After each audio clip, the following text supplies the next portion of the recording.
मुख्यमंत्री विधानसभा क्षेत्र में भ्रष्टाचार का आलम यह है कि सीहोर जिले में हरदा जिले को जोड़ने वाला छिपानेर ब्रिज पर सियासत शुरू हो चुकी है। ब्रिज के निर्माण को लेकर कई सवाल उठते नजर आ रहे हैं। देखा जाए तो 36 करोड़ की लागत से 8 साल में बनकर तैयार हुआ ब्रिज भ्रष्टाचार की भेंट चढ़ता दिखाई दे रहा है। बात की जाए तो ब्रिज के निचले स्तर की उसमें कई जॉइंट पूरी तरह से मिला नहीं है, कहीं क्रैक दिखाई दे रही है तो कहीं पर तार निकले हुए दिखाई दे रहे हैं। वहीं ब्रिज के ऊपर देखा जाए तो हल्की हल्की क्रैक आना शुरू हो गई है, जिसको ठेकेदार द्वारा लीपापोती कर सीमेंट भरने का काम किया जा रहा है।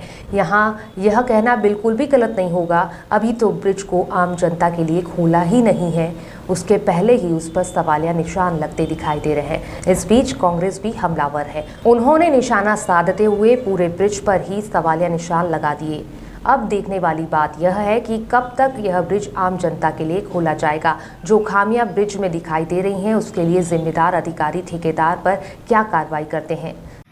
छिपानेर पर एक ब्रिज बन रहा है, उसमें कुछ कमियां सामने आ रही है, तो उस पर क्या कहेंगे आप?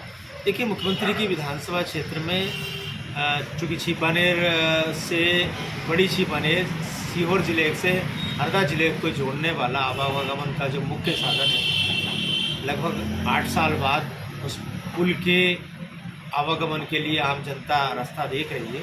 भ्रष्टाचार की भेंट चढ़ गया है, कहीं गिट्टियाँ दिखा रही हैं, कहीं सरिया दिख रहा है। पूरे पुल पर जगह जगह दरारें आ गई हैं।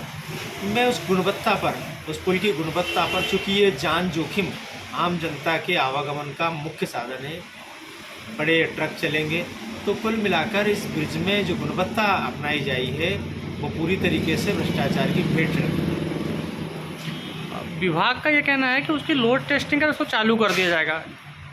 देखिए, लोड टेस्टिंग नहीं, ये एक भव्य आयोजन, एक राजनीतिक रंग देने के लिए समय को बढ़ाया जा रहा है। जिस तरीके से पंडागांव पुल में भी हमने देखा, पूरी तरीके से लोड टेस्टिंग सब हो गई थी, लेकिन शिवराज चौहान उसका वर्चुअल उद्घाटन करना चाहते थे और कांग्रेसियों ने उसका उद्घाटन कर दिया। शायद शिवराज चौहान जी फिर पुनः उस उद्घाटन की पुनरावृत्ति कराना चाहते हैं। आम जनता के हितों को ध्यान में रखते हुए पुल आम जनता को सौंपा जाए। चूँकि वो भ्रष्टाचार की भेंट पुल चढ़ चुका है, जगह जगह दरारें हैं, उसे सुधारा जाए, वरना कोई बड़ी दुर्घटना अगर होगी तो उसके लिए शिवराज चौहान की सरकार जिम्मेदार है। नहीं, लेकिन जिस प्रकार से उसकी लोड टेस्टिंग की बात चल रही है, शुभारंभ करने की जो बात चल रही है, तो क्या लगता है जैसे कि अगर जो कमियां पाई जा रही है, जैसे भ्रष्टाचार की बात सामने आ रही है, तो उसके बाद में उसको कैसे शुभारंभ किया जा सकता है, इस पर क्या कहेंगे आप? बिल्कुल, निश्चित तौर पर जो ब्रिज कॉरपोरेशन के इंजीनियर हैं, टेक्नीशियन हैं, उन्हें उन गलतियों को देखना चाहिए, क्योंकि ये व्यक्ति के, आम जन की जान जोखिम से जुड़ा हुआ विषय है। और अगर कहीं भ्रष्टाचार हुआ है, निर्माण एजेंसी ने कहीं भी उसमें लापरवाही और कोताही वापरी है, उन लोगों पर सख्त कार्रवाई हो। कुछ समय पूर्व जो निर्माण एजेंसी है बीके शुक्ला कंस्ट्रक्शन, उसमें एक अवैध उत्खनन का मटेरियल उपयोग में लेने के भी आरोप लगे थे। अगर कहीं ये आरोप सिद्ध होते हैं या सही है तो निश्चित तौर पर ऐसे किसी भी ठेकेदार पर या किसी भी निर्माण एजेंसी पर सख्त कार्रवाई करना चाहिए। लेकिन मुख्यमंत्री शिवराज सिंह चौहान का ऐसे माफियाओं को सत्येंद्र सिंह सोलंकी की रिपोर्ट।